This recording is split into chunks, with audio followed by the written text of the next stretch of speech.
ನಮಸ್ಕಾರ ರೀ ಎಲ್ಲರಿಗೂ.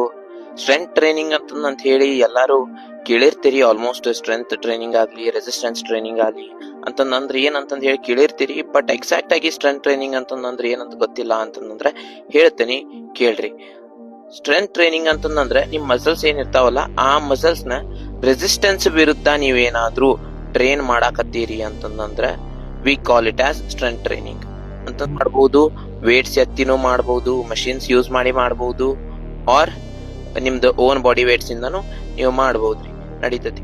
ಈಗ ಕೆಲವೊಂದಿಷ್ಟು ಮಂದಿಗೆ ಕ್ವಶನ್ ಏನ್ ಬಂದಿರ್ತತಿ ಅಂತಂದ್ರೆ, ಯಾಕ ಸ್ಟ್ರೆಂತ್ ಟ್ರೈನಿಂಗ್ ಮಾಡ್ಬೇಕು ನಾವು ಅಂತಂದ್ ಹೇಳಿನೂ ಬಂದಿರ್ತತಿ.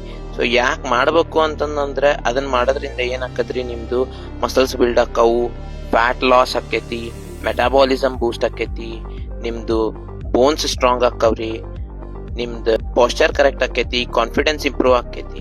ಸೊ ಇವೆಲ್ಲ ರೀಸನ್ ಇಂದ ನಾವ್ ಏನ್ ಮಾಡ್ಬೇಕು, ಸ್ಟ್ರೆಂತ್ ಟ್ರೈನಿಂಗ್ ಮಾಡ್ಬೇಕ್ರಿ.